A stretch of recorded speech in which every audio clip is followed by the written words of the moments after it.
Buenas noches.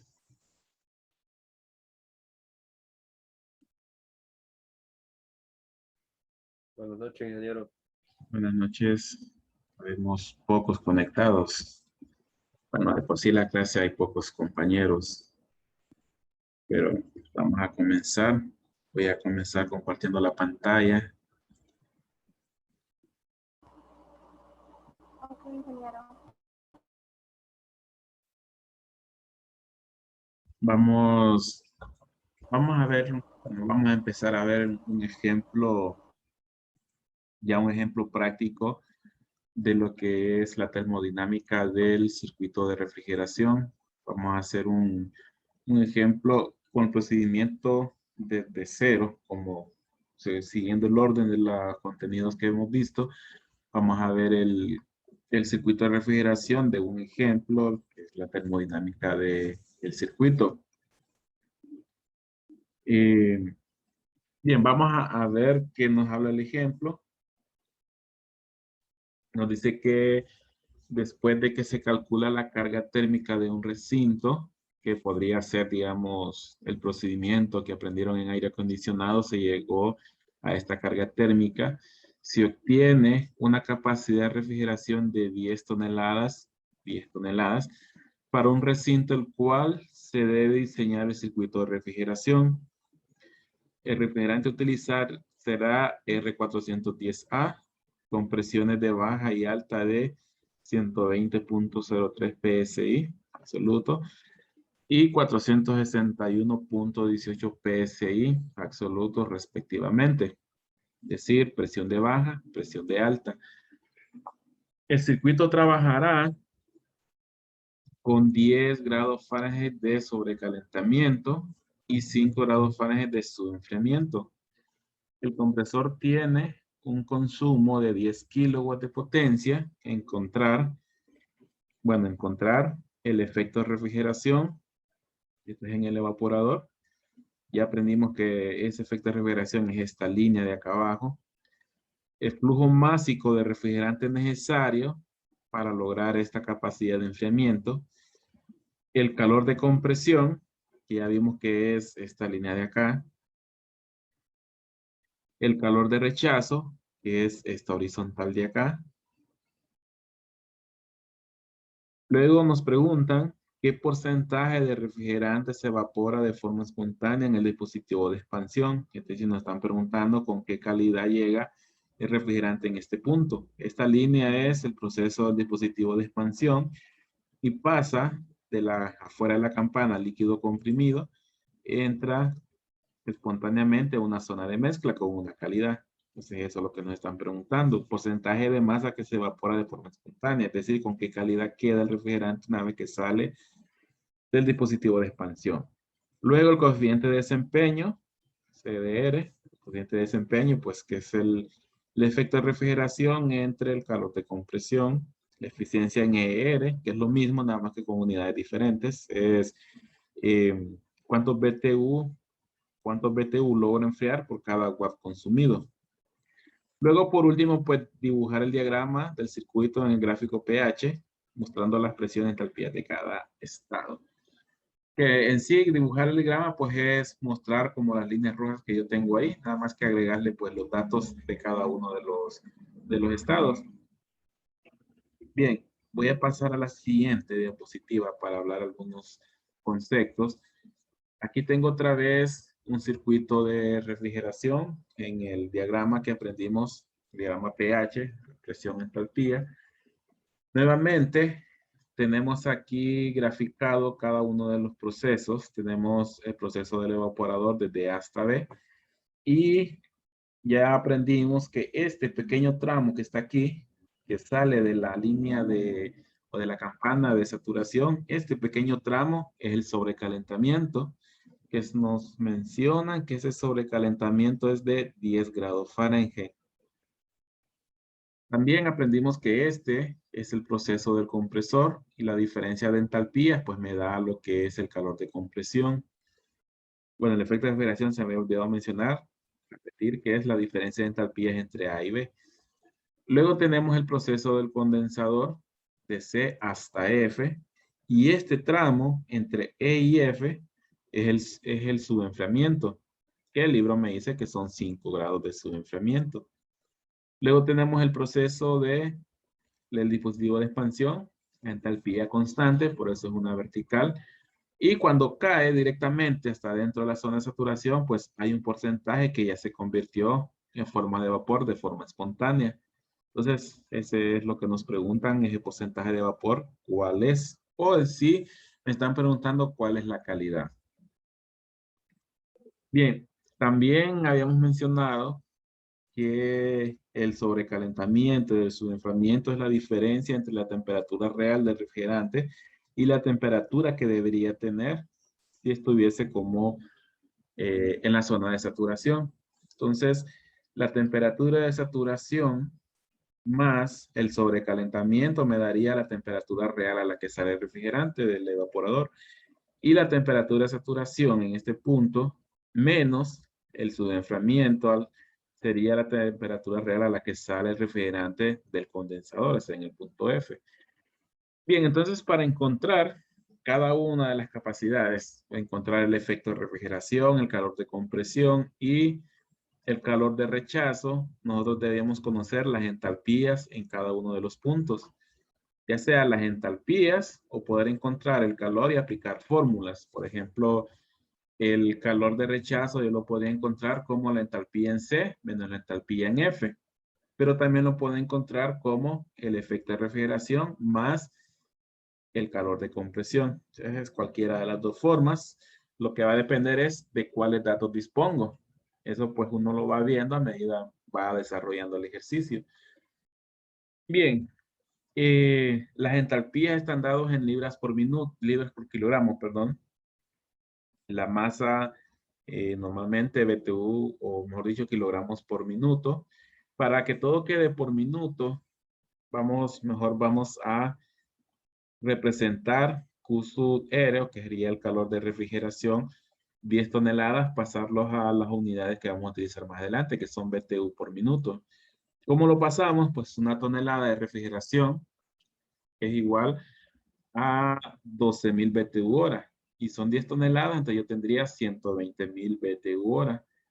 Pero lo necesito por minuto, entonces divido esto entre 60 y me da 2.000 BTU por minuto.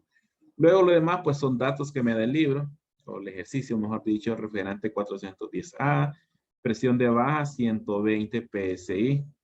¿A dónde está esta presión? Es esta presión de acá. Es la presión del proceso del evaporador. Presión de alta, 461.18 PSI, y es la presión en esta línea, es el proceso del condensador. Luego la diferencia entre ellos, pues el dispositivo de expansión baja de 461.18 hasta 120.03 y el compresor hace el inverso, de 120.03 sube a 461.18. Luego tenemos 10 grados de sobrecalentamiento, este tramo de acá, ya lo habíamos mencionado, 5 grados de subenfriamiento, este tramo de acá. Luego la potencia, deberíamos de pasarlo similar a las unidades del calor de refrigeración. La potencia que consume el compresor son 10 kilowatts. Esto pues creo que en algún momento pasamos la unidad de conversión. Esto sería igual a 13.405 HP, que a su vez lo puedo transformar a 568.36 BTU por minuto. Lo que es la potencia y lo que es el calor de refrigeración, ya lo tengo en BTU por minuto. Luego pues me piden efecto de refrigeración, en qué unidades las necesito. El efecto de refrigeración ya mencionamos que es la diferencia de entalpías entre A y B, pero recordemos que las entalpías es BTU por kilogramo, pero me lo están pidiendo en BTU por minuto, por lo tanto eh, yo debo ver cómo transformo en una unidad a la otra. Que lo más seguro pues necesite un flujo másico y eso pues me lo piden en este punto. Luego los calores de compresión, calor de rechazo, porcentaje de masa que evapora, los coeficientes. Bien, antes de seguir nosotros tenemos que ver cuál tabla es la que vamos a utilizar para obtener nuestros datos. Por ejemplo, tenemos el refrigerante 410A. Me voy a salir de la presentación y vamos a buscar la tabla. Yo les envié, o mejor dicho, en la plataforma están las tablas que mencioné hace ya algunas clases, que las bajáramos porque las vamos a ir utilizando. Entonces, hay varias tablas de varios refrigerantes. Les subí 8 tablas de 8 tipos de refrigerantes diferentes, cada uno pues dependiendo de la aplicación de cada cual. En este caso, el ejercicio me dice que tenemos refrigerante 410A. Entonces busquemos la tabla de 410A, esta tabla que está aquí. Y vamos a encontrar esta tabla de propiedades del refrigerante 410A. Bien, aquí ¿qué valores tenemos? Tenemos temperaturas de saturación, tenemos presiones de saturación, volúmenes, densidad, entalpía, hasta entropía. A nosotros ahorita nos va a interesar temperaturas, presiones, entalpías. Por ahorita esto nos va a interesar. Quizás en algún momento, si lo necesitásemos, pues podría ser volumen específico y densidad. Bien, entonces aquí vemos que a cada temperatura de saturación, estas son temperaturas de saturación, le corresponde una presión de saturación, igual que termodinámica. Al final, pues esta es termodinámica. Entonces, de aquí vamos a tener nosotros los valores. De aquí vamos a tener nosotros los valores que necesitamos. Regresemos al ejemplo. Entonces ya vimos que yo necesito conocer condiciones en cada uno de los puntos para ir encontrando las ecuaciones. Necesito las entalpías en A, B, C y F. Ahí necesito yo conocer esas entalpías. Por lo tanto, necesito conocer en cada uno una propiedad de la cual yo pueda hacer uso de la tabla. Por ejemplo, en el punto A, solo conozco la presión, pero no conozco en qué punto intermedio cae el gráfico. Entonces no sé por ahorita encontrar esa entalpía. Necesito la entalpía en el punto B. Tengo la presión con que sale, que sería presión de baja 120.03 PSI, pero no tengo la temperatura. Y digamos en el punto F, también yo solo tengo la presión de salida, pero no tengo la temperatura. Yo necesito, hemos aprendido en termodinámica, que yo necesito conocer por lo menos 2 condiciones para poder conocer todas las demás condiciones. Entonces, ¿cómo podríamos hacer? Veamos el ejemplo. Bien, en el ejemplo, yo necesito definir mis entalpías, y los puntos de los cuales yo puedo partir para conocer mis entalpías son estos datos que me da el libro. Veamos una diapositiva anterior, el punto F y el punto B. Porque aquí es donde yo puedo conocer la presión, porque me las dan, y puedo conocer las temperaturas. No me las dan directamente, pero sí me dan cuánto es su enfriamiento y el sobrecalentamiento. Digamos que estamos en el punto F. Incluso así empieza a desarrollarse el ejemplo. Si yo quiero conocer en el punto F las propiedades de entalpía, yo tengo que conocer tanto la presión como la temperatura. Necesito 2 condiciones para encontrar las demás propiedades. Pero a mí no me dan la temperatura en el punto F. Lo que me dan es su enfriamiento. ¿Cómo encuentro yo la temperatura real en el punto F? Bueno, ya lo hemos mencionado. Yo puedo encontrar cuál es la temperatura que debería tener si fuese saturado y le resto 5 grados. Lo mismo en el punto B. Aquí es sobrecalentado. ¿Cuál es la temperatura que debería tener si fuese saturado más el sobrecalentamiento? O sea, más 10 grados. Entonces, vamos a la siguiente diapositiva. Voy a ampliar un poco. Aquí ya tenemos el procedimiento para encontrar esas temperaturas. Lo que acabo de mencionar, pero ya con fórmula. Temperatura en el punto F, que es a la salida del condensador, va a ser la temperatura de saturación menos el subenfriamiento. ¿A cuánto sale o cuánto debería de salir la temperatura o el refrigerante del condensador? Vamos a regresar a la tabla. Yo solo sé que debe de salir a una presión de 461.18 psi. Vamos a ubicarnos en 461.18 psi. Ese es pues para la presión y debe salir como líquido. Busquemos 461. Bueno, aquí ya yo tenía marcados el ejemplo del periodo anterior. Aquí está. Voy a borrar los cuadros para volverlos a hacer. A ver cómo es que. Okay. Y ubicamos que el refrigerante está saliendo a 461.18 psi. Entonces voy a utilizar los comentarios. Si necesitan que haga más grande la tabla, pues solamente me avisan. Ubicamos 461, hasta 4, aquí está. Esa es la presión a la que está saliendo el refrigerante. Si el refrigerante saliese como líquido saturado, debería de salir a una temperatura de 125. Pero cuando medimos, está saliendo siempre a esta presión, pero está saliendo subenfriado. ¿Cuánto está saliendo subenfriado?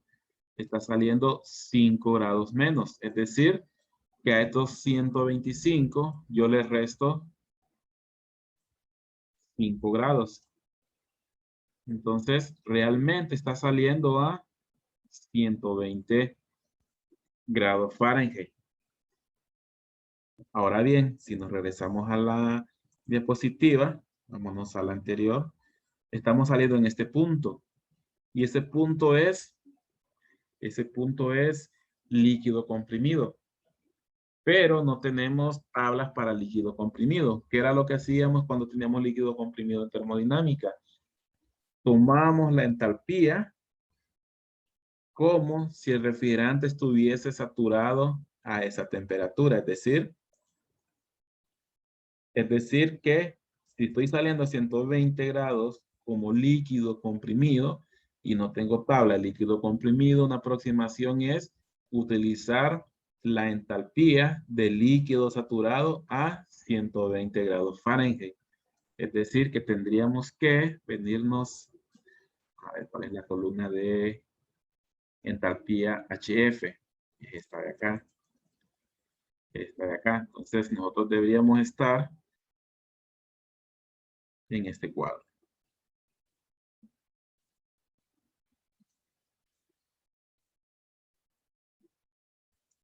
Ahí está HF. Este sería nuestra entalpía en el punto F. 61.7. 61.7. Entonces, repitiendo, me voy al gráfico. Yo debería estar saliendo en el punto E. O sea, debería estar saliendo como líquido saturado. Y eso me da una temperatura de 125. Pero no estoy saliendo a 125 porque se subenfría a 5 grados. Quiere decir que me muevo hasta tener 120 grados. Pero en 120 grados yo quedo como líquido comprimido. Y como no tengo tablas para líquido comprimido, voy a utilizar la entalpía HF a la temperatura que se encuentra el refrigerante, o sea, 120. Y eso es lo que hicimos en este gráfico. Deberíamos de salir a 125, nos subenfriamos 5 grados, es decir, llegamos a 120 y utilizo HF a 120 grados. Y ahí está el dato. Bien. Si hay alguna consulta sobre cómo obtener ese dato, pues lo podemos repetir. Ahí ya tenemos HF. Decimos a la presentación. Ahora tenemos que encontrar, perdón, como vamos en orden, Vamos en orden. Este valor de 61.7 correspondería a la entalpía en F. Luego la entalpía que continúe que debo encontrar es la entalpía en el punto A. Y la entalpía en el punto A, pues como estoy pasando a un dispositivo de expansión donde la entalpía se mantiene constante, la entalpía que ya encontramos para el punto F se va a seguir manteniendo constante para el punto A. Por lo tanto, H sub A va a ser igual a H sub F. Y eso tenemos acá. H sub F y H sub A tendrían el mismo valor. Bien, ahí ya vamos con la entalpía en el punto A. Continúa la entalpía en el punto B. Bien, ¿cuál es la temperatura o cuál debería de ser, mejor dicho, la temperatura en el punto B? Me había saltado una diapositiva. El dato nos dice que el refrigerante sale a 120.03 PSI. Entonces, regresemos nuevamente a la tabla de saturación. El refrigerante me dice, o el ejercicio me dice que el refrigerante debería de salir a 120.03 PSI. Entonces buscamos 120. Creo que esos son los cuadros rojos que estaban en la página anterior. Sí, voy a borrarlos para volverlos a hacer.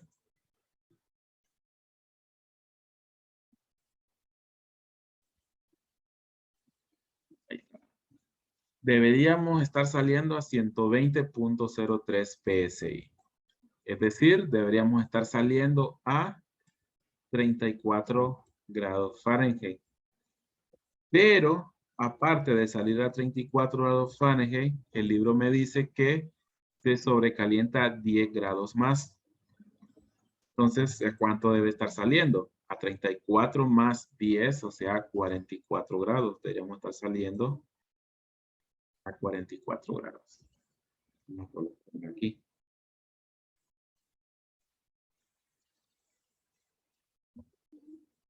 Bien, entonces,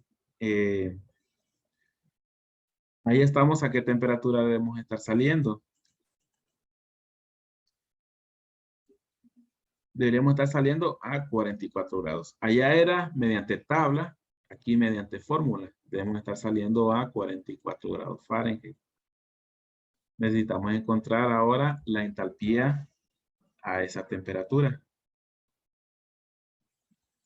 Y bien, aquí están. Aquí están los datos. Estamos saliendo a 44 grados Fahrenheit a una presión de 120.03 PSI. ¿Cuánto deberíamos de estar saliendo? Perdón, ¿cuál sería la entalpía entonces real a la cual está saliendo el refrigerante? Aquí va a cambiar un poco el procedimiento, porque yo pensaría, o quizás eso fuese lo que pensaríamos de, entonces utilizar la entalpía de vapor saturado a 44, pero ese nos tira un valor erróneo. ¿Por qué? Porque, vamos a irnos al gráfico, nuevamente estamos saliendo en este punto, y en ese punto es vapor sobrecalentado. Pero para vapor sobrecalentado, sí tenemos datos de tabla. Entonces, aquí va a ser diferente al evaporador, al subenfriado. El subenfriado utilizábamos HF del refrigerante a la temperatura a la cual se encuentra. Pero en la salida no. En la salida solo nos sirve la temperatura a la cual estamos saliendo.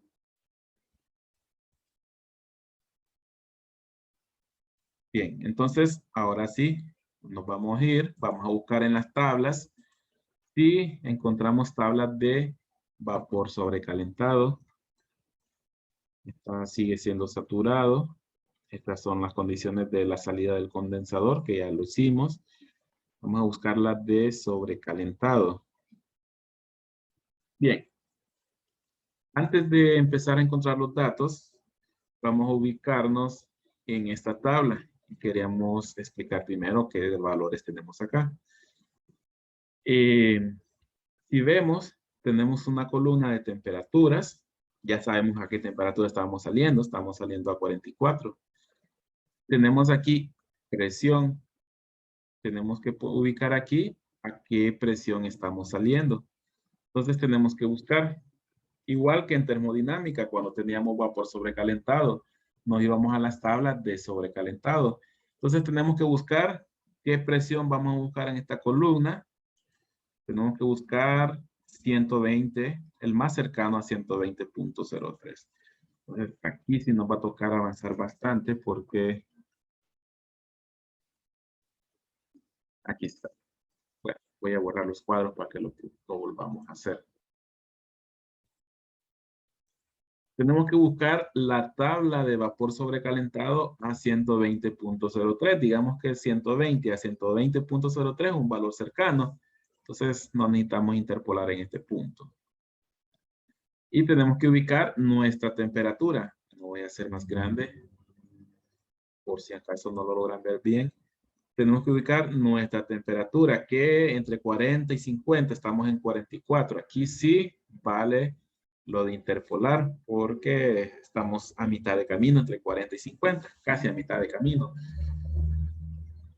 Y tenemos que interpolar vamos buscando entalpías. Entonces deberíamos de interpolar entre estos dos puntos. Este procedimiento sí es igual a termodinámica. Entonces aquí nosotros ya sabemos interpolar. Si estamos entre 40 y 50, pues nuestra entalpía va a estar entre 122.8 y 125.4. Bien, después de interpolar, a nosotros nos da una entalpía, vamos a ver, una entalpía de 123.84 BTU por libra. Entonces, esa es nuestra entalpía a la salida del evaporador. Bien, si ya tenemos nuestra entalpía a la entrada del evaporador y tenemos nuestra entalpía a la salida del evaporador, ya podemos encontrar nuestro efecto de refrigeración. Efecto de refrigeración en el evaporador, pues es entalpía de salida menos entalpía de entrada. O sea, HB menos HA. Eso si nos remitimos al gráfico que estábamos viendo. Teníamos HB como 123.84 y la entalpía en A como 61.7. Que fue la que sacamos a partir de la salida del condensador, sabiendo que a través de la válvula de expansión la entalpía se mantiene constante. Después de restar, nuestro efecto de refrigeración es 62.14 BTU por cada libra de refrigerante. Ese es nuestro efecto de refrigeración. Bien, ¿alguna consulta sobre cómo obtener los datos? Si necesitan un repaso, lo volvemos a hacer. Si no, pues continuamos entonces. Bien, el siguiente inciso era, sí, aquí voy a volver a poner modo presentación. El siguiente inciso es, ¿cuál es el flujo másico? ¿Nosotros qué datos teníamos? Ya tenemos el efecto de refrigeración. Entonces, si nos regresamos a los datos del ejercicio, nosotros lo que tenemos es un calor de refrigeración, como 2000 BTU por minuto, y ahorita que ya encontramos el efecto de refrigeración, pero encontramos el efecto de refrigeración en términos de BTU por libras. Si yo quisiese el efecto de refrigeración en BTU por minuto, yo necesitaría encontrar el flujo másico. Pero el efecto de refrigeración, en este caso, va a ser exactamente lo mismo que el calor de refrigeración. ¿Por qué? Porque este ya está en BTU por minuto. Y este calor de refrigeración es el que debe sacar el evaporador. Y el efecto de refrigeración también es el que debe sacar el refrigeración. Por lo tanto, este con este son los mismos. Solamente que llamados de diferentes formas. Bien, si yo tengo el efecto de refrigeración o calor de refrigeración en BTU por minuto y tengo el efecto de refrigeración en BTU por libra, quiere decir que yo puedo sacar una relación. así como vimos en las diapositivas al inicio de la clase. El calor de refrigeración lo puedo definir como el efecto de refrigeración con estas unidades, o sea, por unidad de masa, por el flujo másico. Y esto va a ser mi calor de refrigeración. Y si yo despejo para el flujo másico, yo tendría calor de refrigeración entre efecto de refrigeración. Ambos son el mismo calor que saca el evaporador, nada más que uno por unidad de masa y el otro en BTU por minuto.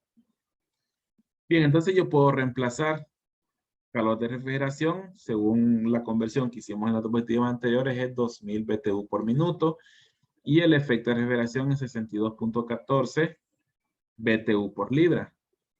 Después de realizar la división, yo tengo 32.19 libras por minuto.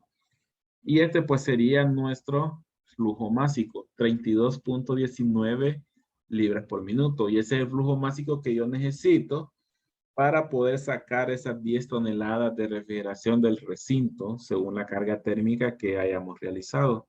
Necesito un flujo másico de 32.19 libras por minuto para mover ese calor. Bien, ese es el flujo másico. Luego me pedía el calor de compresión. Voy a regresar nuevamente a la imagen. Me piden el calor de compresión que se da aquí.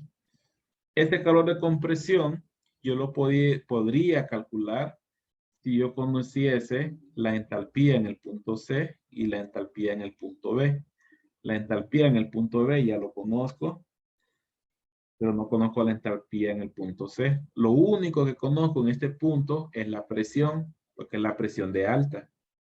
Pero nuevamente yo necesito conocer dos propiedades para conocer las demás propiedades.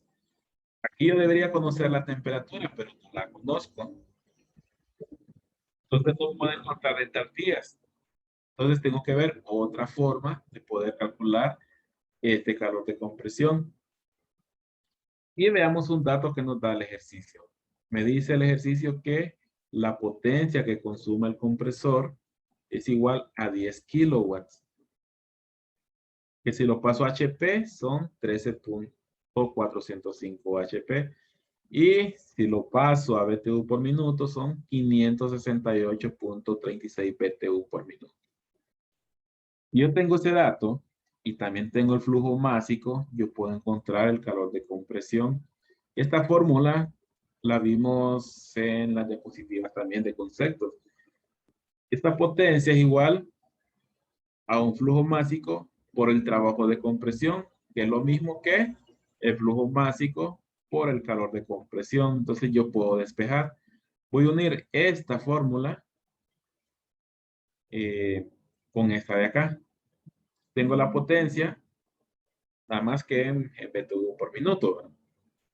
Tengo el flujo másico y puedo despejar para el calor de compresión. Y me queda esta ecuación de acá. Calor de compresión va a ser igual a la potencia del compresor consumida por el compresor entre el flujo másico. Potencia, según la conversión de unidades que vimos, son 568.36 BTU por minuto.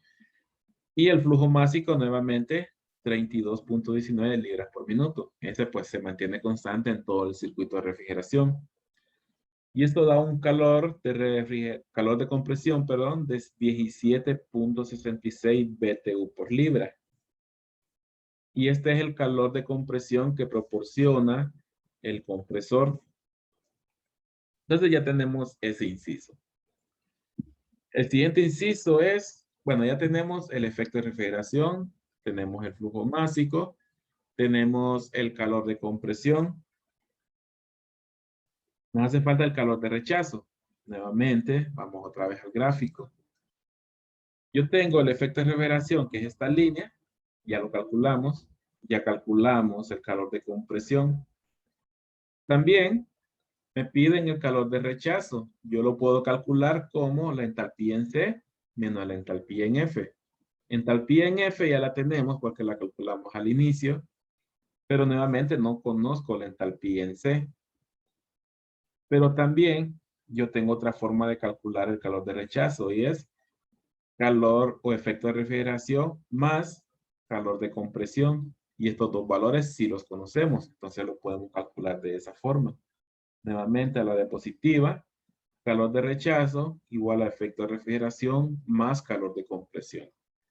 Calor de rechazo 62.14, que es el efecto de refrigeración, más 17.66, que es calor de compresión. Y el calor de rechazo, que es el calor que el condensador va a botar allá en el exterior, es de 79.8 BTU libras. Ese es nuestro calor de rechazo. Bien, ¿qué más?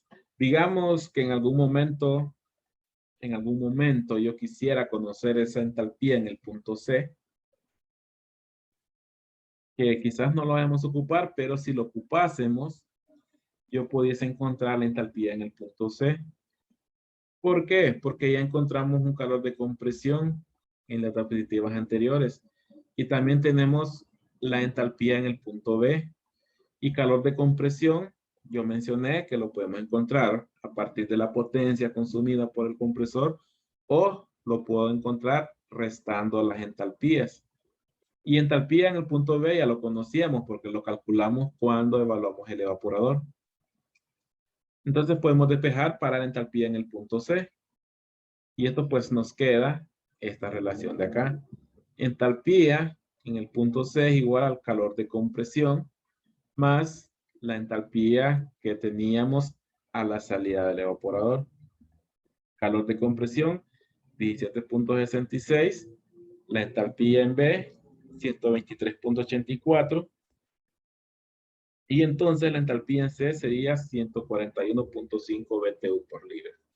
Esta sería nuestra entalpía en el punto C, que sería antes de entrar al condensador. Bien, nos hace falta poco. Sí, yo creo que podríamos continuar. Vamos a llegar hasta la calidad. Bien, el siguiente inciso, a nosotros nos preguntan cuál es la masa que se evapora de forma espontánea cuando el refrigerante entra al evaporador. Y eso se da después de pasar del dispositivo de expansión. Ya vimos que cuando yo paso por el dispositivo de expansión, en el gráfico el refrigerante queda en la zona de saturación y entra en una zona donde ya es una mezcla, o sea, hay un pequeño porcentaje en forma de vapor. Entonces lo que me preguntan es cuánta masa se ha convertido en vapor. Y también eso, pues ya sabemos que es la calidad, es la propia calidad de la mezcla. Entonces podemos aplicar la ecuación que venimos manejando desde termodinámica 1. Voy a regresarme, bueno, calidad es igual a la entalpía que yo tengo a la entrada del evaporador menos la entalpía HF que yo tendría en esa presión y la diferencia de entalpías FG. La entalpía de gas menos la entalpía de líquido saturado a la presión a la cual se encuentra el evaporador. Entonces, para terminar, para que ya estamos llegando, nosotros entendemos la entalpía en el punto A. La encontramos en el primer paso que hicimos en el ejercicio. Pero vamos a regresarnos a la donde tenemos el gráfico, este de acá. Nosotros para encontrar la entalpía, ¿qué es lo que hacemos? Dividimos HA menos HF que tendría a esta presión, o sea, la entalpía que yo tendría en este punto si yo extendiera esta línea hasta acá, entre la entalpía de vapor que yo tendría en este punto, vapor saturado, menos la entalpía HF. Eso es lo que yo tengo en aquella ecuación. En esta ecuación que tenemos acá. ¿Cómo lo vamos a encontrar? Bueno, regresemos a las tablas. Nuevamente, pero como estamos en la zona del evaporador, tenemos que estar en la zona de presión de baja, pero como una mezcla.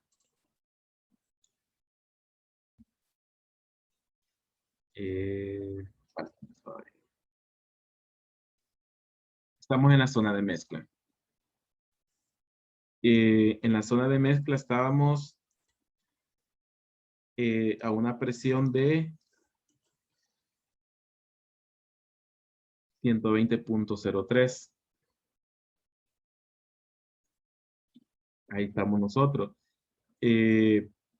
¿Cómo voy a encontrar 120.03? ¿Cómo voy a encontrar HF y HG a esa presión? Pues simplemente nos movemos a esta zona de acá.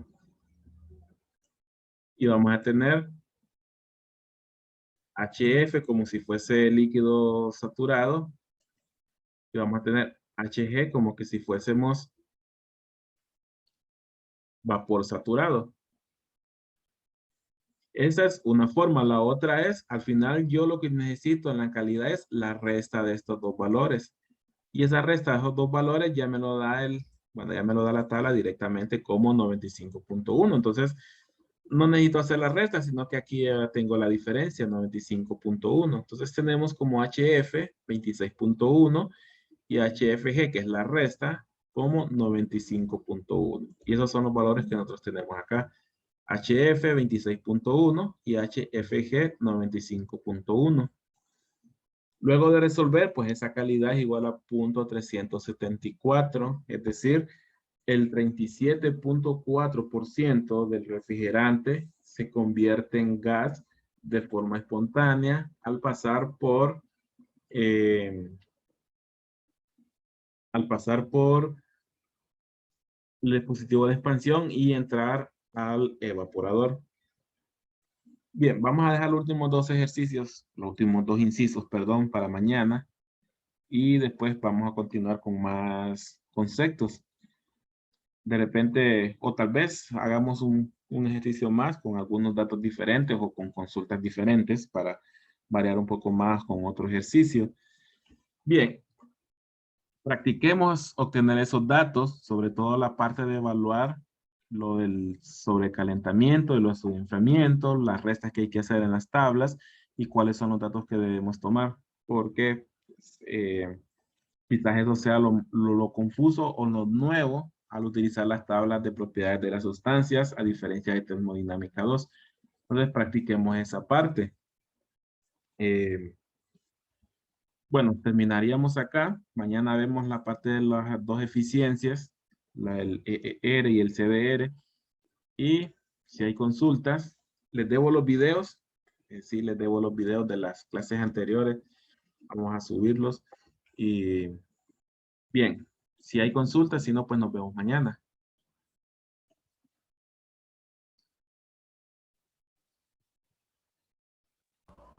De mi parte, ninguna, ingeniero. Bueno, entonces nos vemos mañana. Buenas noches, gracias, ingeniero. Bueno, buenas noches.